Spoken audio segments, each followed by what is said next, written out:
Joined today by Chris Wizner. Thank you for joining me. And Chris, I'd love if you'd introduce yourself. Sure. Well, I'm Chris Wizner. I'm CEO and founder of Vivid Candy. We're a marketing agency headquartered in Malibu, right next to the Malibu Pier. We've been in business going on almost 25 years, so it's been quite some time. Been doing it since I was 16. As you know, I'm definitely an entrepreneur from birth, as early as I could, but I did better with my daughter because she started at 15 months old. She's already in business. But I love what I do. I'm also a immediate past chairman at the Malibu Pacific Palisades Chamber of Commerce, longtime board member there, and just entrepreneur overall. I love to get involved in business. Well, thank you. And I'd love to talk more about your business. But you know what? Let's first actually talk about family because you're quite a new father. Oh yeah. How's that journey? You've dived straight in. Well, diving straight in is the great way to put it when you become a parent because that's what you do, as you know, Leah. I'm loving it, but certainly it's a challenge. You know, being a business guy, and I've always asked all my other fellow entrepreneurs and business friends, like that are parents too, like, how are you doing it? Because you got to balance being a dad now with being an entrepreneur. And then somewhere in between all of that, you got to find your personal time. You know, time to run, for example, Leah. That's a challenge, but it's all worth it. It makes, melts my heart the second I see my daughter. It makes everything worth it. You forget all the hard work you put in. You alluded to the fact that your daughter is an unwitting entrepreneur already.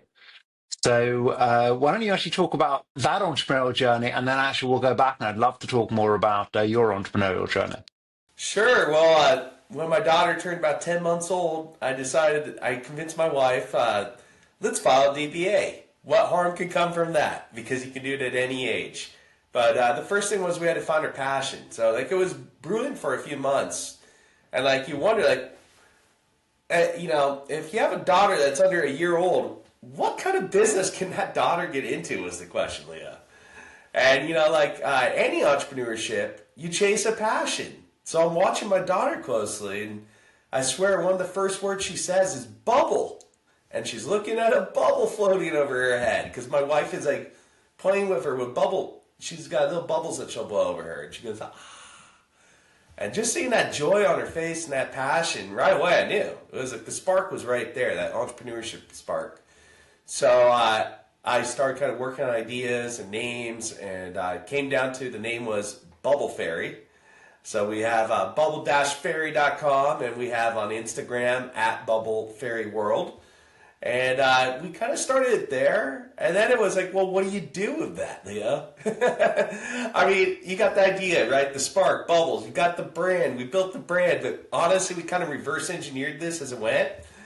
And the next thing I know, I was buying every bubble machine you could ever possibly buy on Amazon.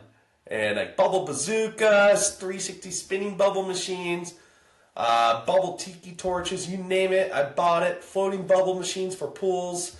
I have a whole huge stash of them. It's like a cache, but a cache of bubble machines. And we ended up, we got lucky, and we got a opportunity with the Malibu Chili Cook-Off this last summer in September. And we basically got our own event on the last day of the big event. And, there's roughly 25,000 people a day at that event, so it's pretty good size.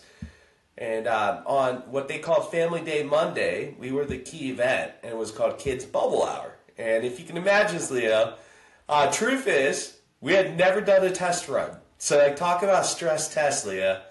We don't know what we've signed up for, but we got the bubble machines. I hired a few of my daughter's babysitters to help because they're now the gig staff.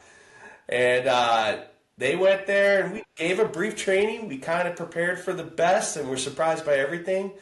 We went to the chili cook-off, started shooting bubble machines everywhere, and next thing you know, you've got probably 4 to 10,000 bubbles in the sky all at once, everywhere you look, Leo. And then you have kids just going bananas. And the kids, I never saw anything like this, Leo. I didn't know if they would like it or not. So just to watch this was interesting. They mobbed us. So we had a whole wagon full of the machines that the number one rule was, don't let the kids play with the machines. The number one thing that happened, Leah, The kids took over the machines. And there's a certain point where Wi-Fi it, just go with it, see where this goes. And they're running around shooting machines, they're going nuts. We had celebrities there with their kids, and they were thanking us, and it was an absolute hit. Like the footage and social media was amazing. We also had these big bubbles that were we learned had to like learn the bubble science, Leo. So we had these big bubbles that are as big as 5 and 10 feet, and then we were originally going to make them, but the kids went crazy. It was intuitive for them to like stick these two things in a bucket and make a huge bubble that they've never known how to do. And the next thing you have these 5, 10 foot size bubbles floating down for the event, and people are just chasing them. And it was really, really cool. And since that, relatively new company. It's only been a few months. We just did a few events last week, and we did the Run Malibu Marathon. We were asked to add bubbles to the end of the kids' run, so that was really fun. If you can imagine kids running through a sea of bubbles, that happened. And the photos and the press on it and the content were amazing. And then on Sunday, we did the 25th anniversary of the Malibu Farmers Market. And we had a man on stilts dressed as a jester holding a bubble machine, and it was crazy. I actually didn't plan that part. That came from the market. But great interaction. I run with it. And since, we have a lot of opportunities. Now we have, like anytime you do something the first time, you do a few for free. And that's what we did. We knew it was kind of a test run for us. We wanted to get the content. That's how we win. We wanted to generate some business.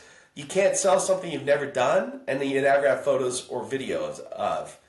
But I happen to say, Leo, it's interesting. The bubble game is hard. And we actually have a bunch of paying gigs suddenly. We've had influencers hire us, other events. We're doing another marathon for Malibu Moves next on the 26th. So we're bubble flying that one. We actually got the opportunity to do not just one marathon in Malibu, but both. So that was fun. And I just picked up the Malibu Times newspaper yesterday. Interesting.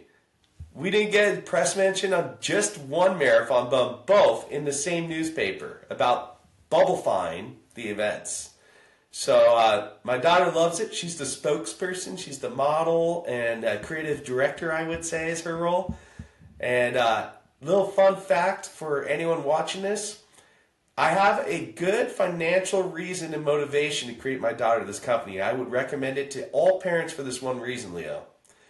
Now, if you want to make your daughter a multimillionaire by the time she's 18 and you didn't put one penny into that, how do you do it? And the thing is, the term is technically called earned income. And if she can earn at least $7,500 a year, the maximum IRA contribution, she can move that into a tax-deferred IRA, and it can compound for the next 18 years, making her easily a millionaire by the time she's 18, pay for her college, everything. So that was the idea behind that, Leo, is create a babypreneur who's also a bubblepreneur, and we're having a lot of fun with these words. And hopefully give her wealth that she generates on her own, and she's going to be homeschooled by my wife, so this is actually going to be her school project for the next few years, is running her company, if you can imagine. So, I've even considered I don't believe in physical or mental punishment for kids. I'm a new dad, so I'm kind of re-engineering this, Leo, into a whole thing of, I would call it a profit and loss system for punishment and rewards also. So if she does bad, she gets a great tax. Sorry, you did bad, or you had it, your human resources went over budget. There's gonna be all these fun little excuses, but yeah, that's punishment now. It's like your expense went up. You do great. Wow, you made some great profit. You threw a great event. You got some kind of tax perk or a grant or something else that you didn't expect. So it's almost like Monopoly, but for how I plan to raise my daughter. But we'll see, Leo. It's one thing talking about. It's another thing. Let me demonstrate and see how it works out. Love that. I think it's a great. You're on a great path. And putting your daughter on a great path from such an early age. I think she'll really enjoy that. And by the time she's able to rationally think about it and talk about it, hopefully it'll be a real business that's making money, and that's exciting. Why not? It's fun. Yeah, and then obviously you're doing your bubbles for both Malibu marathons, Malibu and Malibu adjacent. So is that your excuse not to run the actual marathon, or are you still running them as well? Actually, I'm aiming to run this next one. I couldn't run the Run Malibu one at the last second because I was in the middle of the first move of my life for a long time. So I had to help my family and be there for them, which tough decision because brand new route. I was eager to do it, Leo. It looked beautiful running through Point Magoo. Like, the night before, if you're a runner, if you learn your family really needs you, I had to make the call. Not to wake up at 4 a.m. and run.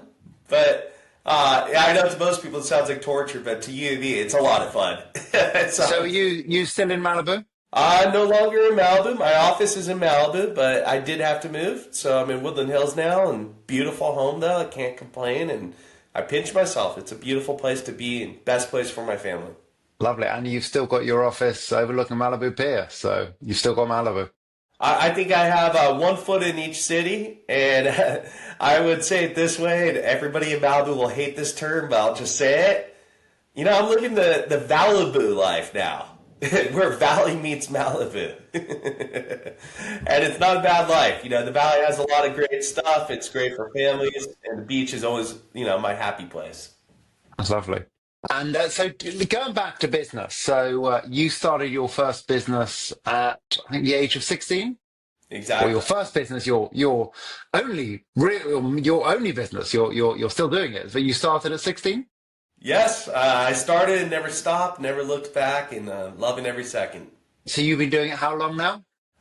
So I've been in business, wow, since I was 16. I'm 41 now. I mean, I have to do the math. I think it's like 24, 25 years. It's somewhere around there right now, almost a quarter century, Leah. Wow, that's a long time. Tell us more about your business. So my business is Vivid Candy. We're essentially a 360 style full service marketing agency. We're headquartered in Malibu, but we work with everyone all across the country. I would say we can market anything, but we certainly, as any great marketing agency, have a few specialties that have just come up more than others. And, they're usually based around a passion. So, I grew up, my mom was a waitress. I grew up in the restaurant world, and I've kind of gravitated towards the other side of that. I handle probably about 150 plus restaurants and all their marketing nationwide. We have a huge concentration of them in LA. And in our home court, Malibu, which is a beautiful place if you work with restaurants, we handle probably about 1/3 of the restaurants there and some of the biggest names. So, for a long time, we've handled the Sunset Restaurant, Moon Shadows Malibu, Paradise Cove Beach Cafe. We've done stuff with Broad Street Oyster, Tremonto. We handle Olo. There's a number of restaurants. I'm probably even forgetting a few, but it's been a great joy, and what better place to do it? We also work with a lot of hotels and just everything else under the sun. But really, our wheelhouse has been food-related, restaurants, hotels, travel and food. It's a beautiful passion. That's great. And now you'll be, now you've got your foot in the valley, you'll hopefully be doing lots more restaurants and hotels over there as well. We'll see. It's a different market out here for sure, but there's some really beautiful places, and I would love to do more out here. But anywhere, anywhere in LA is a beautiful place to work on a restaurant, and we're so happy with the ones we work with. And what are you typically doing for most of your clients? Because you obviously do a lot more than just restaurants. Oh yeah. Now, well, look, being a full service agency, we have a team of just over 25 right now.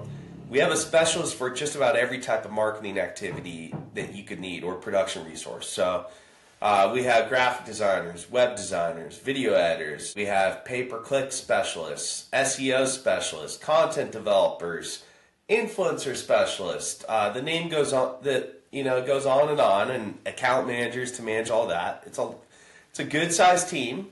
But what's really incredible, the reason why we kind of brand ourselves as a 360 agency is we can do the full 360 of services. So typically, we are the agency of record for our clients, meaning we set the strategy, we consult on all the KPIs that we're aiming to work to get to, And we measure all of that, but we also execute every part of the campaign. So it's one campaign with a synergistic effect of here is the big idea and it's been carried out. And a lot of times we'll start that by a brand guidelines exercise. So we make sure that everybody's on the same foundation. That is key. That's definitely best practice because then you're all communicating the same on-brand words, on-brand photos. You know the target personas of your demographics, and you can nail your message. It's kind of like nailing your business why. If you know all of that and you have all of those people on the 360 team really going with one big heave-ho, you can do amazing things in marketing as long as the market's there. It's a great joy for us. It's a lot of fun. We love doing it, and it's beautiful to see the impact we can have. Well, and you were set up. You moved into a new office in Malibu, and you were ready for a whole team in an office. And COVID happened. You've still got the beautiful office, which pretty much is just you now, and your team. But you've really embraced the remote work. Your team are all over the world now, aren't they? Yes. Little story on that, I would say, is pre-pandemic, because everyone has pre and post. Pre-pandemic, we had 15, 20 people working in the office. We had a giant 10-foot beanbag. They would all socialize, and it was a very social experience to work with us, and it was very fun. There was a lot of pros, but there's also cons too, because you have people creating relationships and you don't know what happens. So from like an employer point of view, it's absolutely safer to have people in the cloud because you can reduce a lot of that. Falling, tripping, all those things, you can reduce that stuff. Although we never had a problem with that. I'm one of these worst case scenario thinkers, so I think of all the things that could go wrong and I try to plan to not have that ever happen, and luckily it never has. Then the pandemic hit, and the only people that were working really remote was me and my creative director before the pandemic, but we loved it. It was definitely like the dream was to work on a different hotel room once a week, and I did it for a while. I would work from Hawaii, and I'd be looking over beautiful bay, and I'd work in Lake Tahoe looking over the lake, and I'd work in Laguna Beach on the beach, oceanfront. So I knew that work remote can really work for us. I saw a lot of the benefits, and of course the pandemic hit, so we sent everyone home, and immediately there was minimal transition period for us. There's definitely a lot of things we had to do, get everybody on board with Zoom and, a little bit better process, bring back team building in different ways virtually. But we made a relatively smooth transition, and I'm really proud of it. And it opened the doors for human resources in a new way, Leo. So, the problem for us used to be being a marketing agency and being like the lone wolf, so to say, Malibu, way 20 minutes up the coast away from LA, the bulk of human resources. To convince somebody to drive an hour each way and spend 2 hours a day commuting to drive up to Malibu, which has many of its own challenges, especially in weather, that was very difficult. Very difficult. It really it limited our human resources very much. The pandemic very much just tore down the boundaries. So next thing we know, we had people working from New Jersey, New York, Florida, Colorado, and then all over. My marketing director, she was here. She was a college graduate of Pepperdine University. She stayed nearby Malibu, and it was wonderful. And then the pandemic hit, and she's originally from Brazil, so she, of course, she had to go back and be with family, and it displaced her. And since, she's remained out there, and it's been seamless, So our number one person, and she's absolutely incredible. She's a superstar. If anything, she might have gotten even better working remote. I don't know. She says it herself many times that she thinks she's even more efficient in the cloud. And, she's working in a slightly different time zone all the way in Brazil, and clients love her. The team loves her. She's an amazing leader. It's very borderless. The borders mean nothing. And, we also have people in Mexico and Canada that help out. And it's working really good in the cloud. But I will say, Leo, the update, if I flash forward, right? Pandemic happened in 2020. 2020 to 2022, hardcore work remote. Everybody except Zoom. 2023, it still kind of lingered. And now 2024, I would say the last 6 months, it's been interesting. I don't know if you see this, Leo. But I've seen a pretty strong roar back to in person and also hybrids. So we're kind of taking the best of both worlds, and a lot of people are trying different things there. Even at our agency, we're thinking of having a 1 day a week come back to the office. Plus, I got to make use of it, Leo. I got this office, and I'm not even there a lot. So we definitely want to use it. It's a beautiful space, and but that's been something we've been seeing. We've also seen, especially like in sales on the marketing side, running an agency, and the sales side. There was a sweet spot for 2 or 3 years where everybody would book and hire agencies for Zoom. You never had to commute once to meet somebody. And I did deals all across the country in all different states. Then, you flash forward to 2024, we saw a drastic drop in sales closes. And it was specific to if they were out of state. If they were out of our area and you can't meet them in person, we found that the odds dropped by about 1/4 to close that deal because only somebody closer that can meet them in person was closing it. So we made a pivot to shift some of our marketing to be a little bit more LA metro area, and proud to say it worked. It definitely was something that the market was signaling that we responded to, and you pivot. So we always have that agile mentality, Leo. We got to go where the market is, and we got to pivot when the market pivots. That's just what we do in business. I love that. And looking at your team now being remote, and yes, I know you're talking about going back to the office for some of it, but a lot of your team will stay remote. How do you do team building in a remote world? Well, it's interesting, Nick. I'll say immediately it's at a disadvantage. That's a fact. People like to see people in person. I think that's never going to go away. I wonder though, we might have holograms and some other new technologies coming about, like that might change it again. But like where we are today, we very much see that there's all kinds of team building. Like we definitely do like a once a week Zoom with the entire team. And a lot of the Zoom is not business. Like literally the first 20 minutes is personal stuff, fun questions, share pictures. We post and share pictures of our dogs, our cats when we were kids, all kinds of fun things. But anything that promotes team building and connecting among the team, because they have this word called hallway talk, and it's something that happens when you're in person, and it's the in between those conversations you have that you get to know your teammates. That doesn't happen when you're virtual. So like we have to kind of like solve that in different ways. That's one of them. We also do a lot of like one-on-one powwows, and we have these pods, we call them, where they get together and they're focused on an account or two, and everybody reports, and it's quick in and out in 30 minutes. So, we do our best in the cloud to work that way. We also have a lot of people come out and visit us at our home headquarters here. So every once in a while we get, people from different states or countries that work with us to come out and visit. We show them the best time. We bring together some of the team. We'll do a lunch. We'll do photo shoots of the team, and we just have a lot of fun. So I know next week we're doing something like that. We'll have a good chunk of the team at the office. We'll have a lot of fun. We'll be by the beach. I'm sure we'll grab some food and have lots of great conversation. But, now where we're kind of headed as an agency is we are probably going to bring back like a 1 day a week in person for the people that can travel that are nearby. It still is very important because there's pros and cons like anything, right? So like a con of working virtual is then you get a lot of people self-managing, and you don't, from a view 10,000 feet above, they might not know what you know as CEO.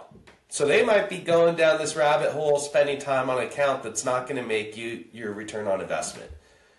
So, you can't see and supervise every single thing when you're away. And in process, too. You can improve a lot of process by having them in the office and retrain them and train them better.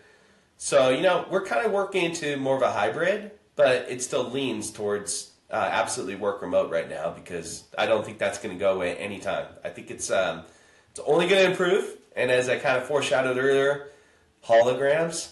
I mean, when we do that, we can do Star Trek level telecommuting, then that's going to be incredible innovation. And we're not far from it. I follow that stuff separately, and we're very, very much closer than we ever thought we were. Can't wait.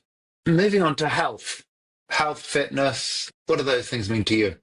Health and fitness to me, I think it means a lot of like joy, first off, personal space, because you have to invest a lot of personal time to do those things. But it's nice. You can go run. You can go hike. I personally, like, what I try to do every week is I definitely try to swim in the ocean a few times a week. I'm lucky we have a beautiful Surfrider beach right in front of our office, and it's a skip and a hop. And I can go for a half-hour swim in a beautiful bay that's only a few feet deep and crystal clear. I open my eyes, I can see a fish underwater. It's just the way it energizes me, that it makes me feel so happy and so good to do that. Plus, it's really good for your heart. It's a great exercise. There's a lot of resistance in the water. So you burn a lot more calories than you would doing almost any other sport, just swimming. We also have a gym that's part of our office building. So it's called Kier. So quite often I'll go there, I'll work out, I'll try all the machines.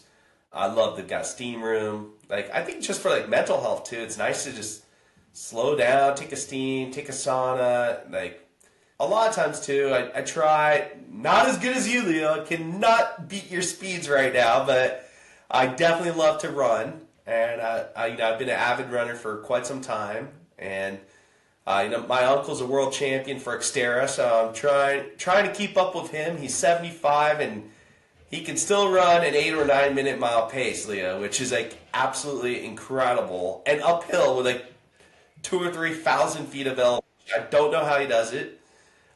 He kicks my butt every single time. I've only won twice against him, and it's a legend, but it's a friendly fire between us. It's always competition. And I love to run. I love to work out. I love it. And, for me, it's a lot of happiness. I think it's so important. I think, being in marketing, funny, because I have to speak at Pepperdine University later about this today, and this is part of that speech, but I'll mix the two, Leo. One thing people don't know is marketing is the third most stressful industry, if you Google it. And a lot of people don't know that, especially a lot of students going into that thinking it's just going to be really fun. It's first most stressful is technically doctors, next is lawyers, and then it's marketing. And I think that says a lot about our industry and how much you have to value your health and your wellness and your balance. Because if you don't focus on those things and you're all focused on work all the time, one thing I would tell anyone in the marketing space or anyone going into it is, it is never-ending work, Leah. It is never going to end. The pressure's never going to lay off. There's always a new deadline. There's always a new holiday to market. There's a new product to market. It never stops. It never takes a break. So knowing those things, not only do you have to have just thick skin and understand that's the world you're going into, manage your own expectation, you absolutely have to find time for yourself to invest in health and wellness. Because if you don't, you will burn up and blow up into a million pieces. There's no way you can be a great marketer without also having good health, good wellness, and just good work-life balance. Respect those boundaries in your life, because you can only do so much. And the older I get, I'm an old man here at 41, Leah. It's becoming a lot more important every day, and it's also a lot harder. So I really got to keep up with it, and I personally think I need to invest even more time on it. I am giving this advice right now, and I've got to take my own advice, Leo, because I know I got to do more. But it's hard. I'm balancing being a new father, being an entrepreneur, being involved in a few businesses. It's a lot, but you got to find a way. And, there's a certain point you just put a weight on something and prioritize it. You can't do the rest without good health and wellness. You can't do anything. Very true. And what do you like to do for fun? I mean, a lot of that health and wellness stuff is the fun thing. But really, although I didn't mention so much in there, surfing is definitely one of the funnest things I do. I have 7 surfboards at my office. I used to be, a pro amateur surfer when I was in my earlier 30s. And I would travel up and down California and do surf contests. I won a few. It was really, what an experience. But, surfing is just this like Zen place where you go and all the noise goes silent. And all you're focused on is the beauty around you, the other people in the water around you, and they're all enjoying that. And then, obviously a wave and tracking the waves coming your way. And when you get to just, there is no feeling like dropping in on a beautifully formed wave that's going to pull a long right and go a football field's distance. And that moment where you get to stand up and pop up and then just walk on water. And then if you really get to experience it, and not many people get to this level, Leo, but when you get into the tube and you get tubed, a secret of surfing that I wonder, Leo, if you know this, there's a secret. The secret is you hear like a wind blowing noise, like as if you blow air into a bottle, that whoo kind of noise. And you hear the specific tune of this specific wave that has traveled thousands of miles. And the tune, the tone that it uses is different and unique every time, every beach. I mean, so just think about that. It's this magical connection with nature. Nobody on earth will hear that wave sing except you. And it's just a beautiful gift, that this wave has traveled thousands of miles for you to ride it. For me, it's definitely a great escape and beautiful thing. But, also for fun, I love gardening, random one, but I am an avid gardener. Gardening relates to entrepreneurship in an interesting way. You can't be an entrepreneur without vision, Leo. And you also can't be a gardener without vision. And just like gardening, you have the vision, this is what you're going to grow, and this is how it's going to look. But you have to be very patient and drop seeds and make a plan and execute it to see your vision literally come to life. And it's interesting to me, but like that very much relates to business because you definitely exercise vision. That's a top gift, in my opinion, you need. And then you got to execute. You got to be patient. You got to drop your seeds and watch them sprout. And you got to nurture them too and maintain them. So many little parallels there. But, and then of course, my family, that's like probably number 0. It's ahead of all this. See my daughters, see my wife, spending time with them. That is the number one place I spend all my time. I put everything else, surfing and gardening, below that because family is number 1. I'm a big believer in that, and I love my family. I can definitely see that. And what would you, and I suspect I can answer this question, but I'm going to ask it anyway. What would you say a or the pivotal moment in your life has been? I got to think about that one for a second. There's a few, I guess you have to kind of like reverse engineer. If this one fork in the road didn't happen, you wouldn't be here. So, pivotal for business, right, Leah? The questions, however you want to answer it. Okay. Well, I'll give 2. I'll give a personal one and a business one. The first one for business, I probably would not have had the jump start and the opportunities that I did, especially like in my initial local market, which was Malibu, which is an impossible city to start your business in. Yet I did. If it wasn't for a woman named Mia Dinelli, who was the founder of Malibu magazine, when I was 17, she basically met me through the Chamber of Commerce out there, and she was telling me she's opening this magazine, and this is one of these women that's like a make it happen, type A type woman. Like there's no doubt this woman's going to do exactly what she says.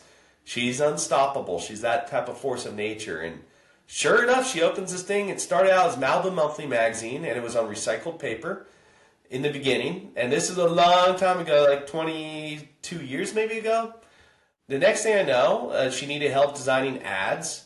I started designing all the ads. And then, through those ads, I got referrals for websites that we developed, for clients that needed marketing. Many of the clients I got from that are still my clients 20 years later now. One that would be Spumoni Restaurants. I've worked with the owner, Nando, for, 20-something years as a result of this. Through that break, I easily got somewhere close to 150 clients. And it was a big break for me into the community where I was and gave me a lot of foundation. And we worked together so closely, me and Mia, that we would be working and grinding till 4 a.m. on ad deadlines. And we ended up getting an office together. And my first office, other than my home office, was with her. We shared an office. We worked together that closely for probably about a year and a half. We actually outgrew the first office, and we got a bigger office together. Then we outgrew each other in a respectful way. She needed her own office. I took the main office.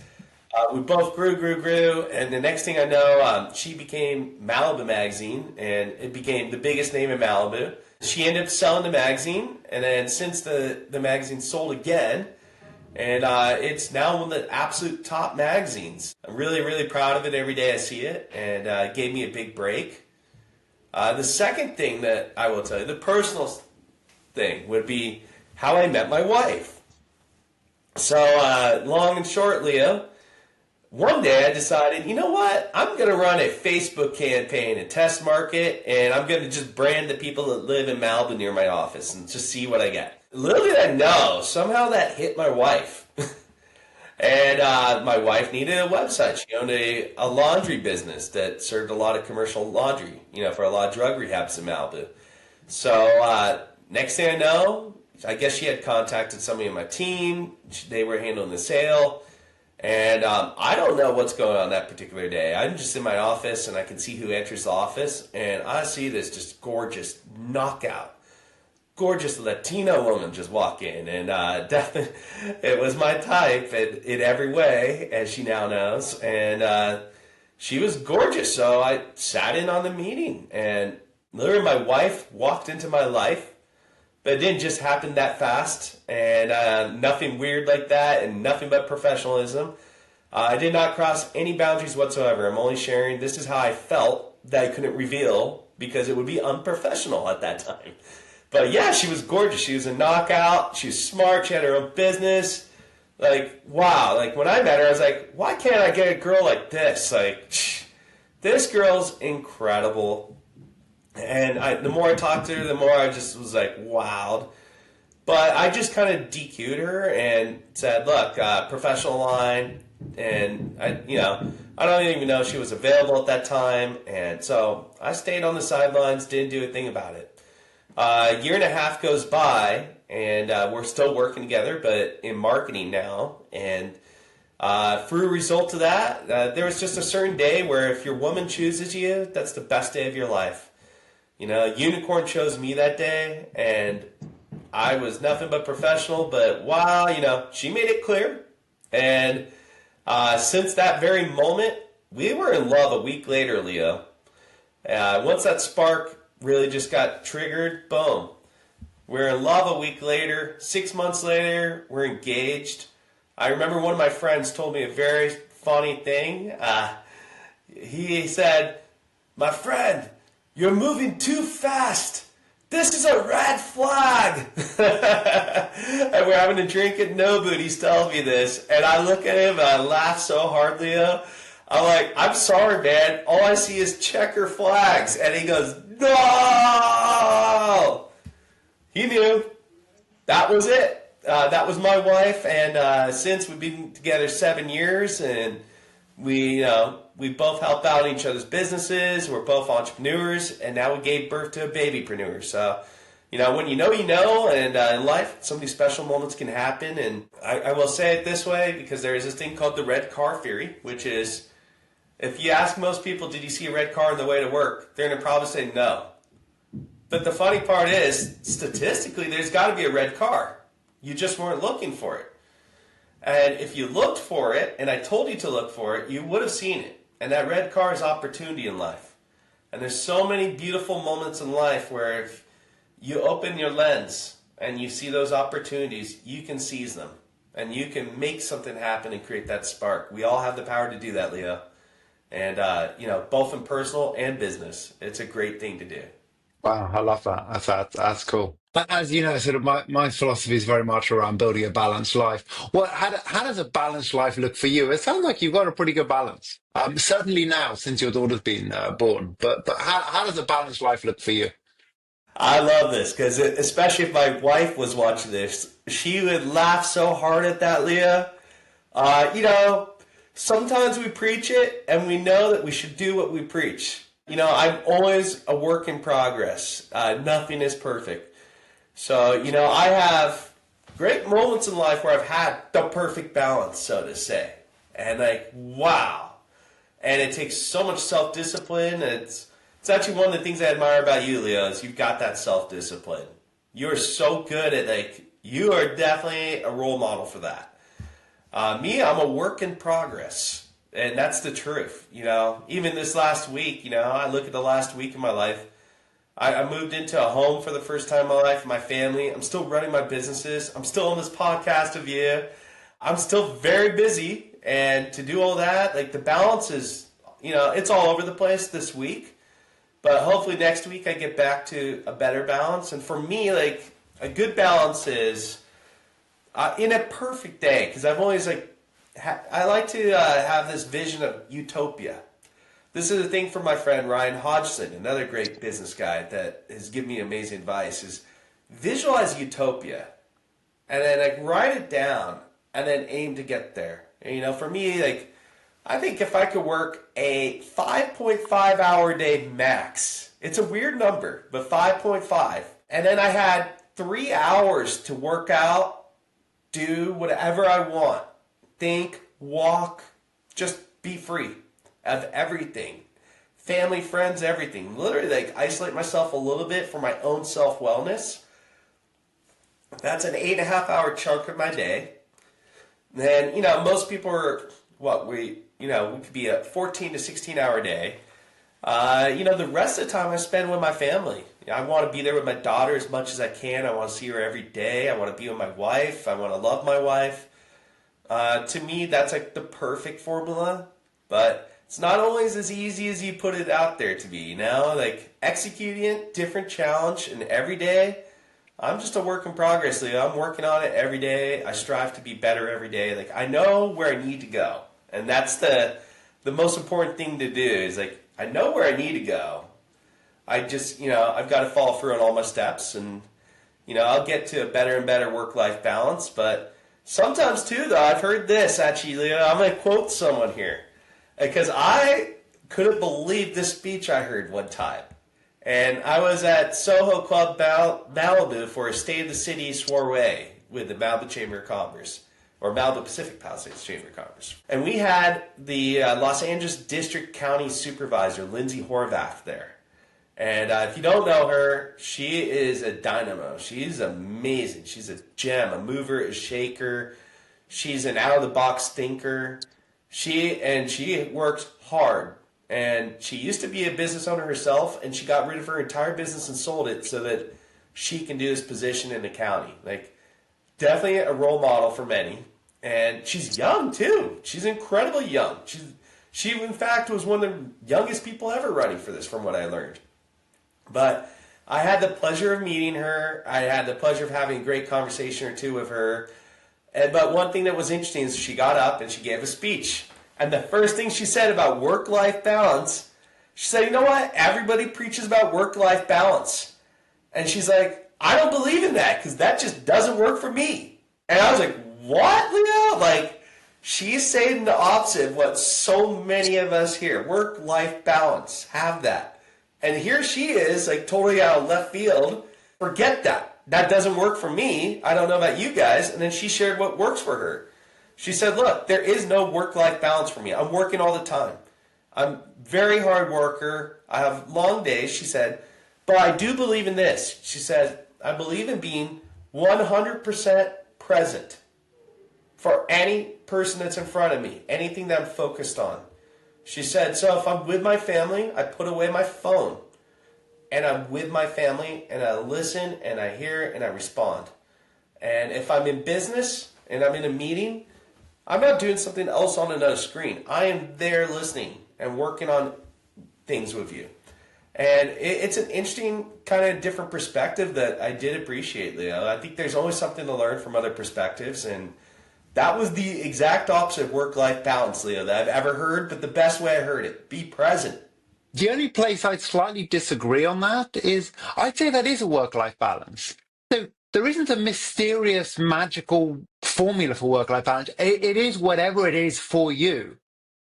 That might be limiting your work to 5.5 hours a day. It might be working long hours, being 100% present when you're at home. So I think work-life balance can look different for everyone. it's about finding what is right for you. There isn't a standard formula. I don't think anyone has to fit one mold, you know? I think it is important that you customize something to best fit you because we're all very different in a million different ways, you know? So it was interesting, though. It was interesting to hear that. And, you know, I respect all different views of those things, and I kind of take it and make it my own, just like you do, Leo.